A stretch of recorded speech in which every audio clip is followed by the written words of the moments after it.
محترم و عزتمند اوریدونکو، الله تعالی په دې دنیا کې و انسان ته یو عظیمه سرمایه لکه زندگی ورنصیب کړې ده. البته د انسان زندگی په دنیا کې نهایت فانی او نهایت عارضی او ډېر زر ختمېدونکې والا ده.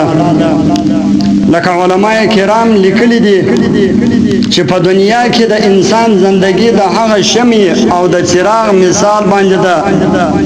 چې د هوا په څپو کې پرته یو شمع چې هغه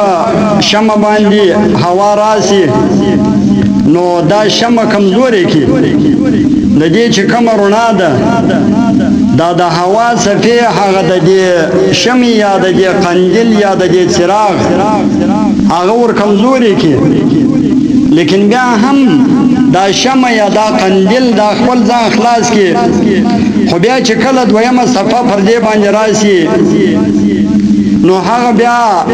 د اولي صفحې په نسبت سره یو څه زیاته وي، نو دا بیا زیاته کمزوري کی. خو لیکن بیا هم وایي دا قندیل یا دا چراغ مړ نشي، بیا هم دی بل وي او هغه روشنایي چې دا هغه ورکوي. لیکن بیا پر دې باندې د هوا یو داسې سفر راسي چې هغه د دې روشنایي او هغه د دې بله زندگی د خاورې سره خاورې کی،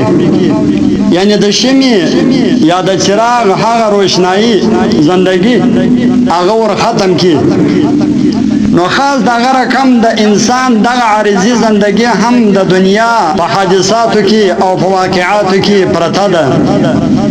چې کله پر انسان باندې یو حادثه یا یو واقعه راسي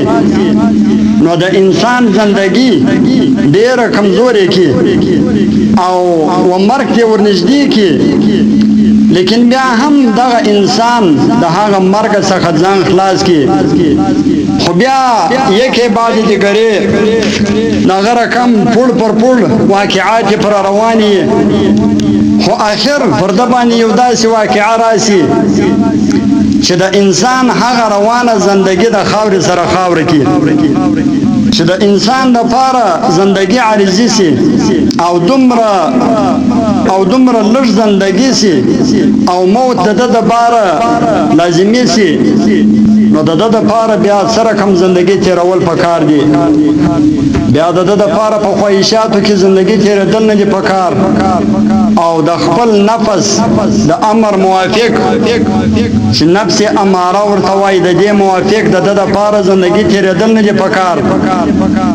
بلکې دا خو یو څو ورځې زندگی ده، د زیب و زینت زندگی نه ده. مرگ به هر انسان راځي، مړی به هر انسان. لکه الله تعالی فرمایي په قرآن پاک کې سورة العنکبوت 55 نمبر آیات چې کل نفس ذائقة الموت، هر نفس هر جاندار شی دا به مرګ څکي، دا به مرګ راځي. ثم الینا ترجعون، او بیا به موږ ته راجع کیږي، موږ ته به راواپس کیږي، موږ ته به راځي.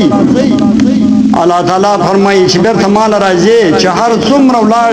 سي وګرځېږي، خو بیرته د آخر ځای ګور دی، آخري جامه د کفن ده،